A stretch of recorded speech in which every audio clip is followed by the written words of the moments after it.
The Belfast Agreement was a major political development during Northern Ireland's peace processes of the 1990s.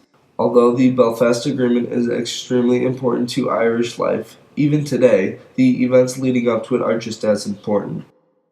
In the 70s and 80s, the IRA, or Irish Republican Army, took war against British rule. The UDF fought back against the IRA and nationalist population. This fighting escalated to a point where people were being murdered because of their religion. Many members of the RUC were killed just because they worked for the security force.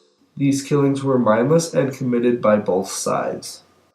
On January 30th, 1972, British troops fired on protesters in Derry. 27 civil rights marchers were injured and 13 died. This day became known as Bloody Sunday. Worst of all, this led to an increase in violence as people attacked the army and committed revenge killings. 1972 was the worst year of the Troubles in Northern Ireland. In 1972 alone, 470 people were killed. Ireland could not survive like this forever, and everyone knew it. Finally, in 1985, both groups agreed to try and find some solution to the violence. They were able to find common ground, and both sides signed the Anglo-Irish Agreement. The agreement was signed on November 15, 1985 at Hillsborough Castle. The British Prime Minister Margaret Thatcher and the Irish leader Garret FitzGerald agreed to the document. For the first time, the Republic of Ireland was given some say in Northern Ireland's affairs.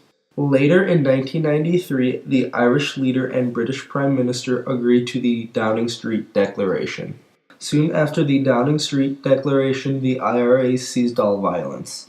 This rest from the constant fighting became known as the IRA ceasefire. Finally, in 1998, another major peace agreement was signed by both sides. This agreement was later known as the Belfast Agreement. It paved the way for power sharing in Northern Ireland. This agreement solved decades of conflict between the Protestants and Catholics. The Democratic Unionist Party was the only major party to oppose the agreement. The UPP and Sinn Féin used the document and spread it through their wider memberships. The agreement created a number of power-sharing institutions between Northern Ireland, the United Kingdom, and the Republic of Ireland. One major term of the Belfast Agreement was that the unionship would remain in place until a majority of the people in Northern Ireland were not in favor of it. George Michael, an American lawyer, businessman, and politician, took a leading role in the negotiations for peace.